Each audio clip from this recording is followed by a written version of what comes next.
Welcome to Books on Air. I'm Suzanne Harris. You know, Books on Air is really a conversation with an author about their latest book. You'll hear about their background, their inspirations, and what drove them to tell the story that they're telling today. It's really an insider's view of that creative process and the challenges of writing. So, whether you're a new author or if you're just looking for some great reads, sit back and enjoy the insights that you're going to hear from today's author. I can't wait to introduce you to him. His name is Mr. Robert Browne, and he's here to talk about his fascinating book, Understanding You.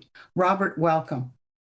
Thank you. Thank you so much, Susan. I'm happy to be here. You know, the first thing that struck me about the book is the cover. How did you choose that? Is there a story behind it? You know, Susan, I always think about writing as a process that starts with a single thought. That thought usually multiplies into several thoughts, which then formulates an idea about what I want to convey to someone who is listening to me talk. So it's almost like if I'm sitting at a park bench at a park and talking with a friend, and I'm turned toward that person. And I already have an idea as to how I want to formulate my thought into a conversation. That's what this book is really about. It's about formulating a conversation with someone that's in close proximity to you, where you can just have a park bench conversation with a person in a relaxed setting, where you can really express how you feel about things that matter to you, and you're unbridled, you're unapologetic, but you're respectful. But it has depth of feeling behind it because you know that you are expressing you to another person. And that's what I wanted this book to be for the reader. I love the title. I think understanding you and that capital letter U, I think is a terrific way to get that point across. Now, the book is classified as poetry by Amazon, but it's really more than a book of poetry. But I have to say that you really have a way with words and a way with phrasing and a way with putting things into thought patterns that really does make the person think. So you've done a wonderful job with this. Thank you, Susan. You know, that was my idea, to find a way to constructively formulate all these thoughts, because I'm like a child when I think, when I talk, I'm like a big kid. It's like if I'm talking to a parent and they ask me, Robert, what's going on with you? What are you thinking? How are you feeling? I'm like, Daddy and Mom, I feel this way because this, and that. Or I don't feel this way, or I don't want to do this or that because of this, and that. So I talk like a child. So everything really comes from the depth of my being. It's hard for me to deceive myself and deceive another person because they'll look at my face and tell that although I'm saying something else, I mean something else altogether. You know what I mean? So they'll be able to I know, do know okay, what you mean. Robert's not telling the truth. Let me probe him a little further here. Now you're the third of six children. Do you think Yes. do you think that influenced how you think and how you write? You know, Susan, I'm not sure, but I will say this. My oldest brother, George, who passed away, always had an expression. He used to always say, growing up, oldest knows best. And when he used to say it, because we were all younger, to me, I'm like, okay, what is he talking about? He hasn't been on earth that long.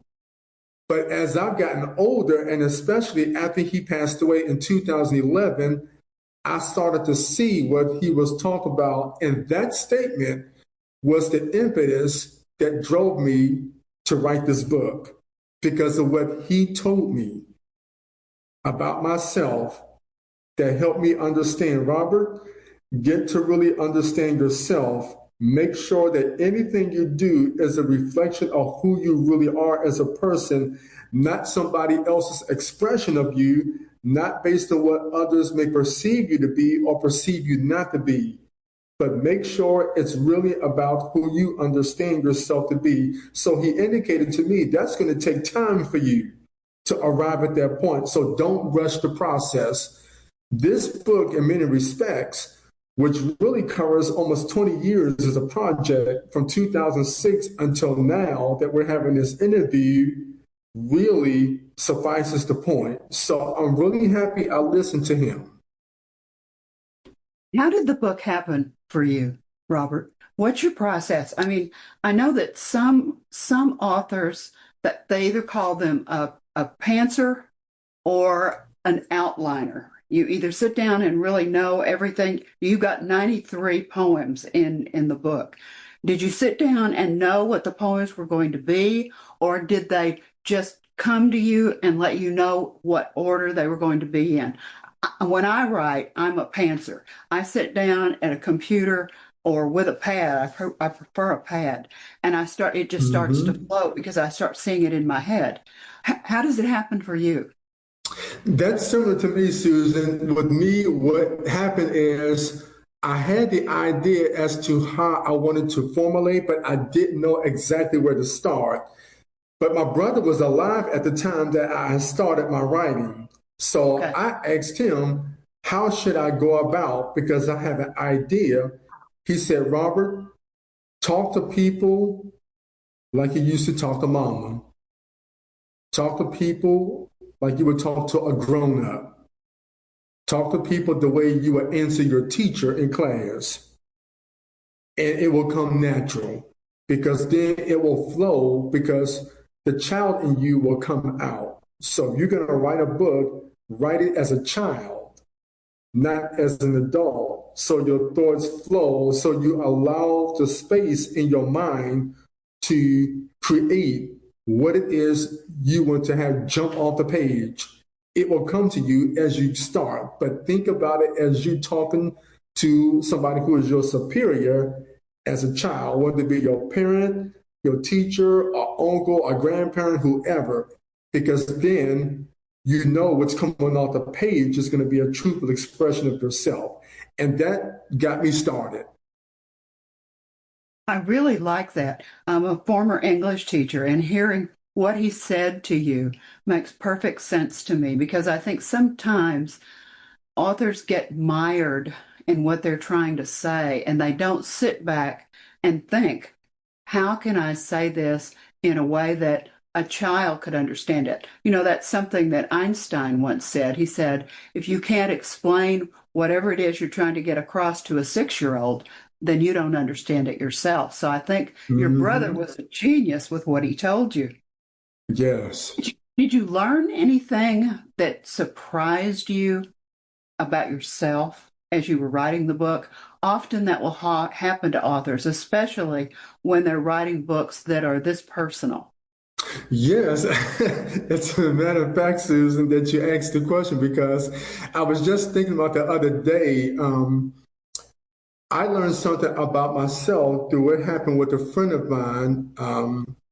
This person, they were at the time involved with a person that I happened to know they were involved with. And all of a sudden, on the social media platform, I found that this person was no longer with this individual. They had broke up with them and they revealed it on Facebook that they were involved in a relationship with another person altogether. And I was like, whoa, where did that come from? So I unfriended the individual because I'm like, no, I can't co-sign that, you know, Uh-huh. you with this person and you making it clear you love them, and all of a sudden you with another person, blue heart and all, Wow. on the social media. That's the first thing that I saw. And I learned about myself. I'm a loyalist. I believe that when I form friendships with people, children, on the playground, when they get together, they start playing together. They don't really have any egos. They don't care who has what. They're willing to share whatever from the Cheeto, the wet Cheeto, in the lunchbox to a ball to their favorite pen or whatever. They'll share it with each other because children are like, we belong together because we're friends. That's what friends do. So as an adult, my approach is similar when it comes to an intimate relationship with someone.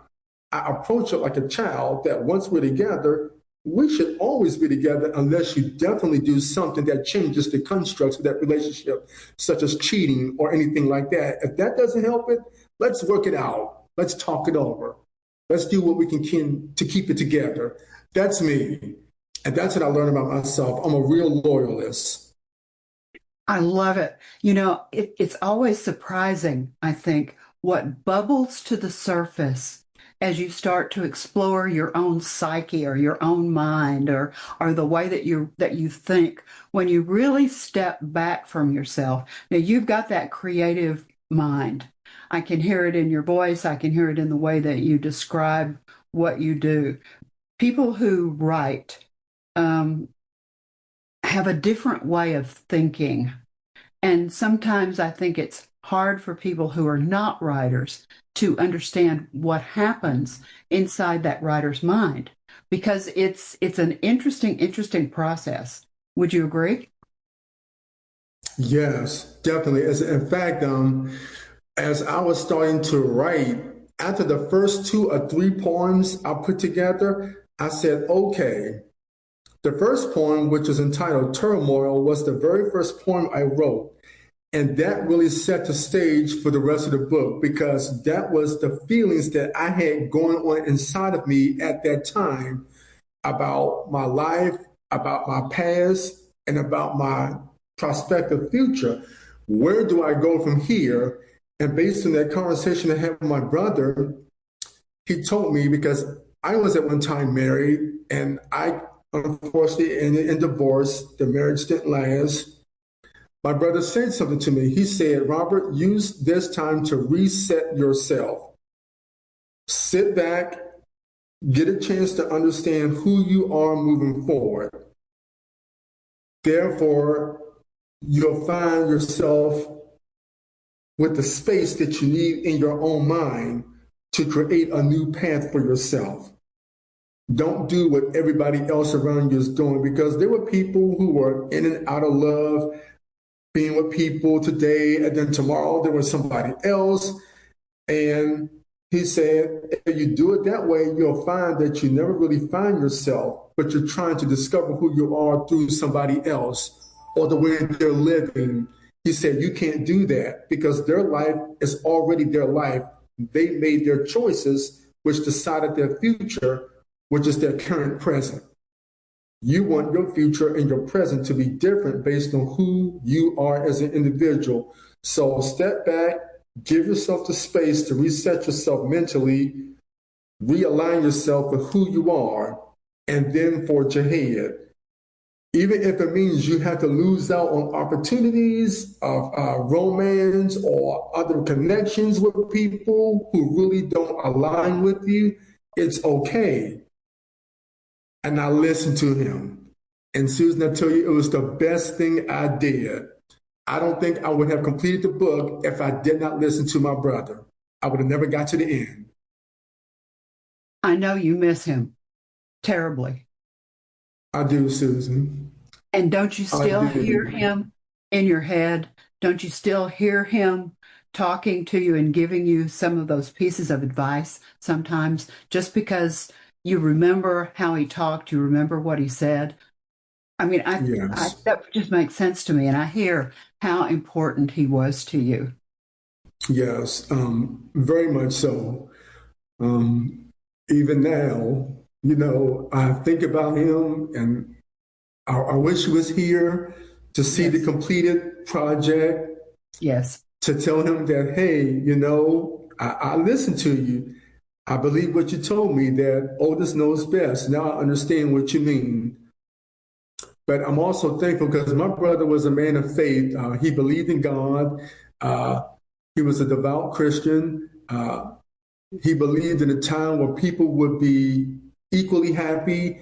regardless of a person's race, their color, their nationality, whatever, people can live together in peace. And he encouraged me to think about my future too along those lines.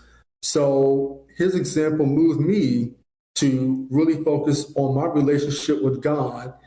And this day, I'm happy to say I'm a proud Jehovah's Witness. I'm a Christian.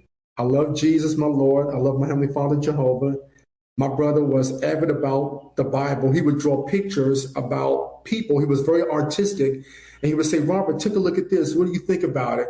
And he says, just take a look at it. I'm not going to influence your decision because at the time I had lost faith in God, but he will always just have these pictures that would show me what life can be like. He says, Robert, if anything happens to me, just remember this can be your future. Don't waste it away. Give God a chance to touch your heart. And everything that he told me, it's worked out, Susan. It's worked out. I'm a happier person. I find that I'm more aligned with my emotions, with my energy, with the way I'm using my energy. And so a part of the book is because I came to grips with who I was, not only from understanding myself, but I allowed God to influence me like my brother did, because he said, hey, at the end of the day, we all travel our own path. Some people arrive sooner to their destination than others. He said, the thing you want to remember is as long as you get there, it doesn't matter how long it may take for you as opposed to somebody else. You're not concerned about somebody's journey or how long it takes them.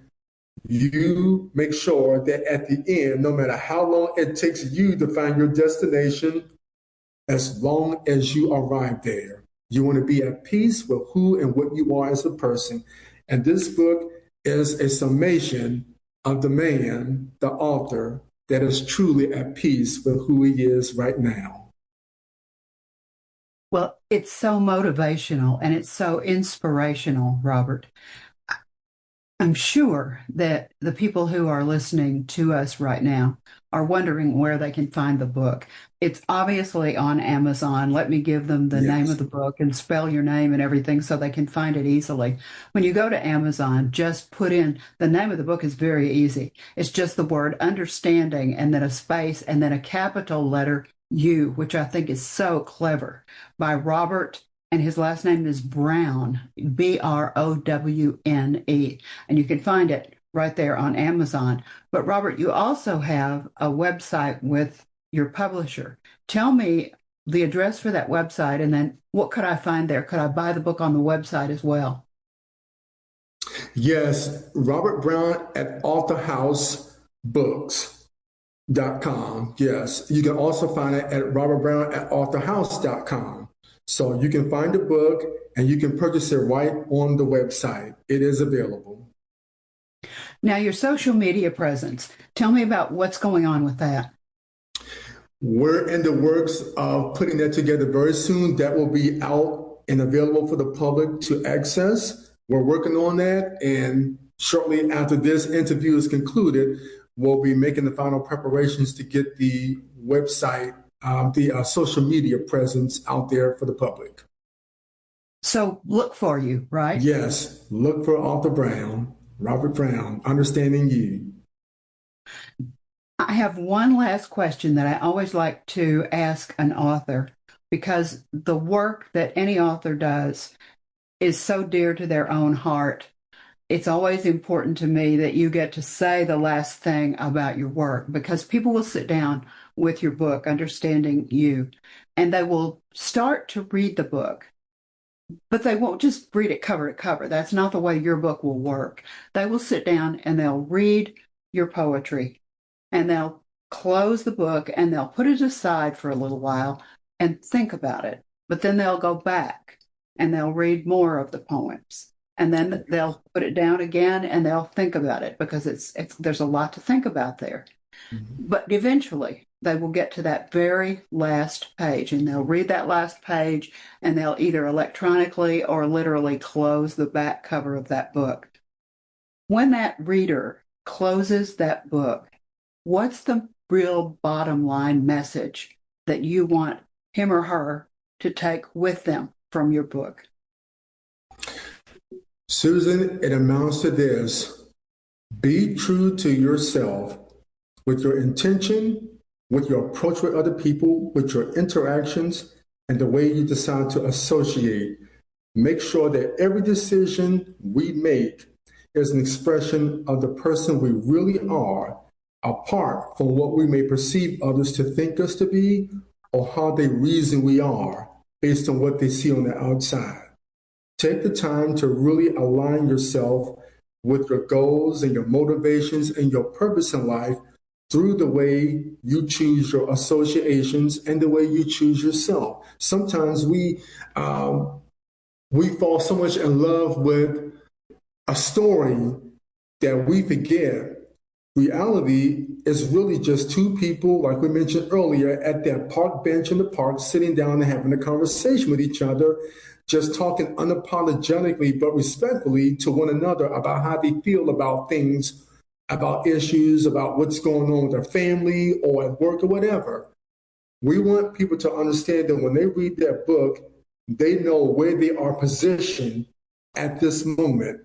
And whatever it is that they need to change or amend with their approach, with their intent, that they do so moving forward. That's going to help them to have superior relationships. It's going to help them to have a better vantage point with respect to how they perceive themselves in relation to the whole of humanity, whether it be in the family, their congregation, their community, in social settings, in romantic outings, whatever the case may be. They're going to be in control because now they're in tune with who they are as a person. They are really taking control and being accountable for every decision they make because they know the decisions that they're making are an expression of the person that they already are, the beautiful man and woman that they were meant to be. So that's my take from the book. Be yourself unapologetically, but respectfully. Robert Browne, it has been my absolute delight and pleasure to sit on the park bench today and Yes. talk with you. Thank you so much for being my guest on Books on Air. I can't tell you how much I've enjoyed it. Susan, it's been a pleasure. Thank you so much that you and I got similar minds. I know, I can We tell. both think like children. Yep, it's true. I don't deny it either. It's exactly right.